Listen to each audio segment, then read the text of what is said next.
ഇന്ന് നമ്മുടെ നാട്ടിൽ ഇഫ്താറാണ്. അതും രണ്ട് പള്ളിയിലാണ് ഞങ്ങൾക്ക് ഇന്ന് ഇഫ്താർ ഉള്ളത്. ഒന്ന് തറവാട്ട് പള്ളിയിലും ഒന്ന് ഞങ്ങൾ അയൽനാടായ ഉമ്മണിന്ന് പള്ളിയിലാണ് ഞങ്ങൾക്ക് ഇന്ന് ഇഫ്താർ ഉള്ളത്. രണ്ട് പള്ളിയിൽ ശരിയാണ് നമ്മൾ പോകേണ്ടപ്പോൾ രണ്ട് പള്ളിയിൽ നിന്ന് നിർബന്ധമായിട്ട് വരണം എന്ന് പറഞ്ഞാൽ പിന്നെ പോകാണ്ടിരിക്കാൻ പറ്റില്ലല്ലോ. അപ്പൊ ഞാൻ നോമ്പറക്കാൻ ആദ്യം വേഗം ഉമ്മണിന്ന് പള്ളിയിലേക്ക് വിട്ടാ പോയത്. ഇവിടുത്തെ ഇഫ്താറിന്റെ ഏറ്റവും വലിയ പ്രത്യേകത എന്താ വെച്ചാൽ ജാതി മത ഭേദമന്യേ രാഷ്ട്രീയ ഭേദമന്യാണ് ആളുകൾ ഇവിടെ നോമ്പറക്കാൻ എത്തുന്നത്. അതെ, മതവും രാഷ്ട്രീയവും വേർതിരിവില്ലാതെ ഒരു നാട്ടുകാർ ഒരുമിച്ച് നോമ്പ് തുറക്കുന്ന ഏറ്റവും വലിയ ഇഫ്താറാണ് ഉമ്മണിന്നിലെ ഇഫ്താർ എന്ന് പറയുന്നത്.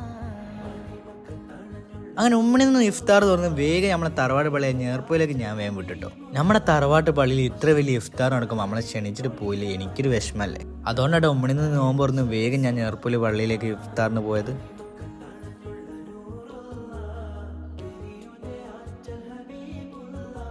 നാട്ടുകാരായോണ്ട് പറയാന്ന് വിചാരിക്കരുത്, ഇവിടുത്തെ ആളുടെ സ്നേഹം എന്ന് പറഞ്ഞാൽ വർണ്ണനകൾക്ക് അപ്പുറമാണ്. പഠിച്ചോന് ഈ ഐക്യവും ഈ സന്തോഷം നമ്മുടെ നാട്ടിൽ നിലനിർത്തി തട്ടെ. ആമീൻ. അടുത്ത വീഡിയോ കാണാൻ. ബൈ.